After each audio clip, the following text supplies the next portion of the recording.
ये रहस्य सबकी समझ में जल्दी नहीं आता। या रहस्य रघुनाथ कर वेग न जाने कोई, और जो जाने रघुपति कृपा, सब छाती चौड़ी करके घूमोगे। मान लीजिए पक्का अभी इसी क्षण आप ऐसे आनंदित हो जाएंगे अगर ये बात मान लेंगे ना, ये बात बन गई। हम तो लाडली जू के भरोसे हैं। लाडली जू के भरोसे का मतलब हमारे पक्ष में प्रियाजू। अब हमारे पक्ष में प्रियाजू, फिर अब हमारा कौन बिगाड़ सकता है? कौन बिगाड़ सकता है? नहीं, एक किंचन मात्र नागरी दासी जन्म जितायो। लालजू कहते हैं कि हर आज्ञा का इसने उल्लंघन किया है।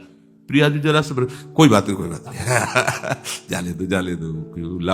लाडली जू की भ्रकुटी चढ़ी, अनुल्लेख्यानंता बिल्कुल काट दिया महारानी जो, ये रजिस्टर फूक दिया इसका, ये ले। हाँ, हम लोग ऐसे पास होंगे, ऐसे नहीं पास हो सकते, पक्का समझ लो। ऐसे ऐसे प्रश्न हैं जिनका समाधान ही नहीं है। और अगर आप शरणागत हैं तो ऐसे ऐसे नंबर हैं जो प्रश्न के उत्तर लिखने पर आते ही नहीं है, वो केवल उन्हीं के द्वारा दिए जाते हैं। ये मेरा है, अब बोलो क्या? खत्म, सब खत्म। वो बोल देते हैं ठसक से, ये मेरा है, बस खत्म। ये मेरा सेवक है, जैसा मेरे सेवकों का होता है वैसा ही करो। नहीं, आपको तो इसने छोड़ दिया, वैश्या को उसने छोड़ दिया, मैंने थोड़ी छोड़ा, चलो करो। किसकी चलेगी इनके आगे? इसलिए इनके जैसा कोई कृपालु नहीं। अतः उपासक को यह देखना है कि वो प्रभु पर निर्भर है या अन्य किसी पर, यह ध्यान देना चाहिए अंदर से। हाँ, हरि गुरु चरण सेवा अनुसरहु, अर्चन बंदन संतत करहु, दासंतन कर सुख लाओ। हमारा आश्रय तत्व दृढ़ होना चाहिए। अब इस आश्रय तत्व में जितना अहंकार है वो बाधा पहुंचाता है। वो सांप की तरह फन फैला करके दौड़ता है बार बार। तो जैसे प्रभु नाच नाच करके कालिया के फणों को मर्दन कर दिया, अहंकार चूर कर दिया, ऐसे ही फिर आश्रयदाता हरि नृत्य करते हैं उसके अहंकार पर, चूर चूर कर देते हैं। जो भी कहीं कुछ भी सब मिटिया मेट कर देते हैं। एकदम दैन्यता की मूर्ति वो उपासक हो जाता है, क्योंकि उसको कोई बल ही नहीं। अगर वो कुछ भी सोचे तो क्या सोचे, उसके पास है ही नहीं कुछ प्रभु की सिवा को। तो फिर जैसा जोई जोई प्यारो करे सोई मोहि भावे, क्योंकि उसके पास कुछ है ही नहीं। ऐसा उपासक अभी जीवन मुक्त है। अभी कुछ भी हो, कोई भी हो, कैसा भी हो, अभी जीवन मुक्त है। अभी अंतिम फाइनल उसका अभी इसी क्षण हो गया। बस केवल प्रभु का भरोसा। ये जबान से कहने की बात नहीं है, ये वहां रोक के प्रश्न करें मैं तो प्रभु के भरोसे हूं। जैसे कल प्रश्न हुआ, मैं तो समर्पण किए हूं, फिर हमारा काम क्यों नहीं बना? तो तुम्हारा काम क्या रह गया? तुम रह गए, तुम्हारा काम रह गया। तो समर्पण बकवास को थोड़ी कहते हैं। समर्पण किनका होता है? तन का, मन का, प्राणों का, स्वयं का। तो जब तन मन प्राण स्वयं समर्पित हो गए तो हमारा काम क्या रह गया? अब तो सब वो जाने उनका काम। हमारा काम क्या है वो हमारे, बस इतनी बात दिमाग में रखना। उनका काम क्या है वो देख लेंगे, ये पूरा सब उन्हीं का काम है, वो सब करवा लेंगे जो कुछ जैसे चाहिए। भक्ति योगी को सर्वश्रेष्ठ बताने से सिद्ध हुआ कि जितने योग हैं उनमें पूर्णता में कुछ न कुछ कमी रहती है। संसार संबंध विच्छेद होने से सभी योगी बंधन से सर्वथा मुक्त हो जाते हैं, सभी निर्विकार हो जाते हैं, सभी सुख और शांति आनंद को प्राप्त करते हैं, ये पक्की बात है। परंतु जो प्रभु का अनन्य आश्रय लेकर भजन करता है उसमें और इन सब में अंतर है। इनमें भगवत प्रेम नहीं होता। मुक्त हो जाएंगे, सुख शांति को प्राप्त हो जाएंगे, पर प्रेमी नहीं होंगे। और जो भगवद आश्रित होता है उसको प्रेम, इस सब योगों का श्रेष्ठ योग प्रेम योग है, उसे प्रेम प्राप्त होता है। जैसे उद्धव जी अपने को पूर्ण मानते थे, पर जब प्रेमी गोपी जनों के समीप गए तब उनको अपनी अपूर्णता का बोध हुआ। ऐसे ही जितने भी योग हैं यहां जो वर्णन किया जा रहा है कि वो निर्विकार हैं, वो मुक्त हो जाएंगे, सुख मिलेगी, शांति मिलेगी, आनंद का अखंड अनुभव होगा, सब ठीक है, पर वो प्रेमी नहीं कहे जाएंगे। ये पूर्णता अनन्य भाव से भगवत भजन करने में ही होती है। आगे प्रभु करुणा करके अपनी तरफ से अर्जुन जी को उपदेश कर रहे हैं। मैया आसक्त मनाह पार्थ, ये बहुत अमृतमय वचन। मैया आसक्त, केवल मेरे में आसक्त, ये बहुत अमृतमय वचन है। प्रभु में आसक्ति ये बड़ी दुर्लभ बात है। अपने कल्याण के लिए योग ज्ञान साधन सब मंगल में है, लेकिन प्रभु में आसक्ति। इसीलिए हरिवंश महाप्रभु कहते अलम विषय वार्तया नरक कोटि बीभत्सया वृथा श्रुति कथाश्रमो बत विभेमि कैवल्यता परेश भजनोन्मदा यदि सुखादया किम ततः। क्या ये विषय वार्ता तो करोड़ों नरकों से भी गंदी क्यों करते हो, और वेद की वार्ता भी मेरे सामने क्यों, मेरे लिए तो बेकार है। और ये बड़े बड़े महापुरुष ईश्वर की भक्ति में लगे हैं, इनको भी प्रणाम है, मुझे इनसे भी कुछ नहीं। तो आप हो कहां, परंतु मम राधिका पद रसे मनो निमज्जत यू वृंदावन शिम कश्चन घनाश्चर्या किशोरी मणिस तत्कंकर रसामृता दी परम चित्ते न में रोचते। जे और कुछ अच्छा नहीं, बस प्यारी जू की प्रतिपल मुस्कुराहट देखना है, उनको शुभ पहुंचाना है। गोरे चरणारविंद की सिवा मुझे कोई मोक्ष परम पदवी कल्याण सब नहीं चाहिए। ये बात, ये सब अपने कल्याण के लिए है, योग ज्ञान वैराग्य।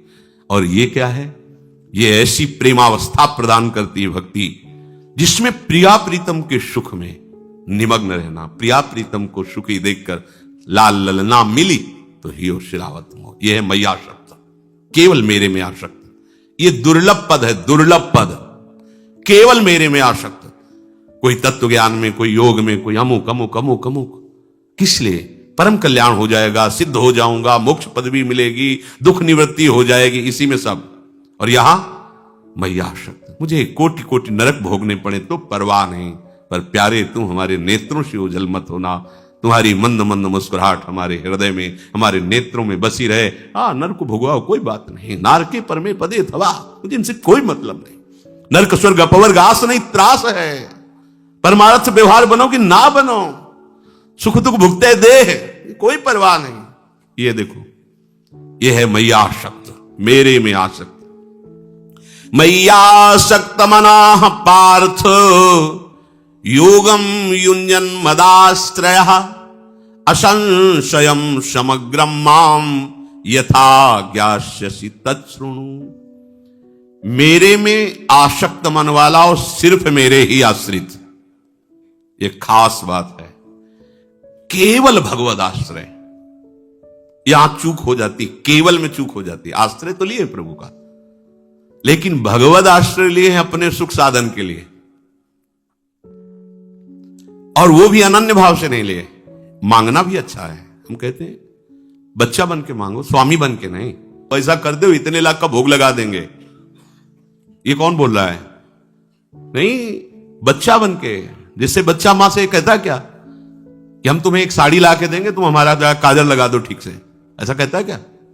काजल लगाओ, हमारे हमको स्नान करवाओ, इसके बदले में नहीं करवाओगे तो हम रोते हैं, अभी आपको करवाना पड़ेगा। बदले में वो कुछ देने लायक के लिए, मां के सिवा उसका कुछ है नहीं, तो क्या बदले में मां को दे? कभी बच्चे ने कहा कि हमें अमुक वस्तु दो तो हम आपको ऐसा ऐसा नहीं। मेरी मां है, ऐसे ही मेरे प्रभु है। अगर उस कोटि का भक्त नहीं बनाऊं तो मांगूंगा अपने प्रभु से, लेकिन लोभ लालच घूस दे के ले, हमारे पास है नहीं कुछ, तो दे क्या तो हमें चाहिए। कैसे चाहिए? जैसे अपने स्वामी से, अपने पिता से, अपनी मां से हम झगड़ जाते हैं। छोटा बच्चा खिलौनों के लिए झगड़ जाता है, नाशवान खिलौना है, प्लास्टिक का है, पर झगड़ जाता है, मुझे ये चाहिए। वो ये नहीं कहता कि आपको ये ला के दूंगा, आप हमें ये ला के दो। हम लोग ऐसे ही स्वामीगिरी प्रभु से झाड़ते हैं, फूल बंगला बनवा देंगे, आप ऐसा कर दो ना, ये वाला मुकदमा जितवा दो, अगले साल 100 ब्राह्मण खवाएंगे, ऐसा ऐसा। और आपको ये क्या, वो कौन बोल रहा है? बच्चा बोल रहा है क्या? बच्चा, प्रभु गलती हो गई, प्रपंच में फंस गया हूं, एक बार निकाल दो नाथ, बस आपका भजन करूं, आपके आश्रित रहूं। मांग सकते हो, आप उनके बच्चे हो, उनके जन हो, आपको कोई भी बात है अपने प्रभु से कहो, पर स्वामी बन के नहीं, दैन्य भाव से सेवक बन करके। और आगे चलकर जब आप समझ जाओगे तो मांग ही मिट जाएगी। मैयाशक्त मना, प्रभु में आसक्त। ये जानते हो कैसे होती? भगवत चर्चा सुनने से होती है, किसी और साधन से नहीं होती, अन्य कोई आश्रय नहीं। ये बहुत ऊंची स्थिति है। इसमें संपूर्ण ज्ञान, योग का संपूर्णतः प्रकाश और भक्ति की चरम अवस्था स्वयं प्रकाशित हो जाती है। उसे अलग से कोई साधन नहीं करना पड़ता, निरंतर निष्काम भाव से, कोई चाह नहीं। ये चाह को भी मिटा देगा भजन। ये स्थिति है। प्रारंभ में किसी की ऐसी स्थिति नहीं होती। ये पीछे के श्लोक में श्री भगवान ने वर्णन किया। जो प्रयत्न पूर्वक उपासक अपनी उपासना में मन को दृढ़ कर दिया है, प्रयत्न पूर्वक बार बार मन हमको उपास्य देव से विमुख करने की चेष्टा करेगा, पर हमें प्रयासरत रहना है। अगर हमें सफलता ना भी मिली तो भी सफलता में मिल जाएगी। बात समझना। श्रद्धा विश्वास पूर्वक प्रभु में तल्लीन हुए मन से जो उपासक भजन करता है, तो प्रभु की तरफ से समस्त साधनाओं का स्वरूप उसके हृदय में प्रकाशित हो जाता है। शब्द ध्यान दीजिए, समस्त साधनाओं का। ज्ञान का स्वरूप तत्वबोध होना, सर्वान वस्तुतया निरीक्ष परम स्वाराध्य बुद्धिर्मम, तत्वबोध हो गया। वैराग्य का स्वरूप लोक परलोक के किसी भोग में राग न रहना, जगते भयो फिरे वैरागी, श्री वृंदावन रस में अनुरागी। भक्ति का चरम स्वरूप गदगद सुर नैना सजल दंपति रस रह भीन, इह गति वृंदा विपिन में फिरे प्रेम तनलीन। योग की जितनी सिद्धियां हैं उनकी एक सीमा है, लेकिन जो गोरे चरणारविंद की शरणागति लेकर उनकी सेवा में तत्पर है, तो महाप्रभु हरिवंश चंद्र जो कहते हैं, श्री राधा किंकरीणाम लुठति चरणयो अद्भुता सिद्धि कोटि। नाम नहीं बताया, करोड़ों सिद्धियां। इस एक सिद्धि के सामने कोई सिद्धि नहीं है। प्रिया प्रीतम के मन की बात जानकर उनकी सेवा में मगन रहना। मन मन की रुचि जानी नेह विधि अनुसरें। ये सिद्धि बड़े बड़े ईश्वर कोटि के महापुरुषों में भी नहीं है कि हमारे श्यामा श्याम के मन में क्या चल रहा है ये बात जान सके। बड़े से बड़ा योगी प्राकृतिक पांच भौतिक शरीरधारी के मन की बात जान सकता है, लेकिन हमारे प्रिया प्रीतम के मन की बात ये केवल सहचरियों को ही सिद्धि प्राप्त है, किसी और को नहीं। इस सिद्धि की समानता करोड़ों सिद्धियां नहीं कर सकती। सब सिद्धियां हाथ जोड़े खड़ी रहती हैं प्रियादासियों के सामने। एकमात्र जिसने भजन अपना जीवन बना लिया है, तो हमारे प्रभु श्री कृष्ण को महायोगेश्वर कहा गया है, योगींद्रों मुनींद्रों के गुरु कहा गया है। योगींद्र मुनींद्र, जैसे भगवान शंकर से बढ़कर कोई योगी राज नहीं है, श्री सुखदेव जी से बढ़कर कोई मुनि नहीं है। योगींद्र मुनींद्रों के भी परम गुरु भगवान श्री कृष्ण हैं, इसलिए इनको महायोगी राज कहा गया है। महायोग योगेश्वर भगवान श्री कृष्ण जिनके उपास्य देव हैं, उसके अंदर कौन सा योग बकाया रह जाएगा, कौन सा ज्ञान बकाया रह जाएगा, कौन सी स्थिति बकाया रह जाएगी। क्योंकि जिसने इनकी शरण ली वो ऐसा पूर्णतम होता है कि उसमें कहीं से भी किसी भी तरह की कमी नहीं रहती। कि भक्त तो हैं पर इनको ज्ञान नहीं है, भक्त तो हैं पर इनका वैराग्य, वैराग्य का तात्पर्य कपड़ा उतार के घूमना नहीं है, वैराग्य का तात्पर्य शरीर का ही राग नष्ट हो जाना। अब ये कैसे जानोगे भाई? कपड़ा उतार कर फटे पुराने कपड़े पहने तो दिखाई दे रहा है, लेकिन उसने स्थूल सूक्ष्म कारण तीनों शरीरों का राग ही त्याग दिया। ये कैसे जानोगे? ये तो स्थिति प्रज्ञ ही जान सकता है, दूसरा थोड़ी जान सकता है। ये वैराग्य प्रभु प्रदान करते हैं। कुटुंब देह ते जाए छूट सब ही विधि नातो, सब ही विधि नातो। ये प्रभु का आश्रय और स्मरण। प्रभु कह रहे हैं मेरा भक्त युक्ततम होता है, सबसे श्रेष्ठ होता है। जो ऐसा भक्त होता है उसे योग भ्रष्ट होना ही नहीं पड़ता है। पीछे जो चर्चा हुई कि अंतिम समय भगवत स्मृति नहीं हुई, किसी वासना का आदर हुआ या कुछ हुआ, वो अभी भक्ति की भावना में नहीं उतर पाया, तब ऐसा हुआ है। अगर वो पूर्ण भगवद आश्रय लेकर के भजन की ऐसी शैली जिसमें अन्य कहीं कोई मिलावट नहीं है, तो बड़े महिमा की बात कह रहे हैं कि किसी भी कारण से उसका मन अंतिम समय प्रभु से हट गया, अत्यंत पीड़ा या किसी भी कारण से उसे योग भ्रष्ट नहीं होने देंगे।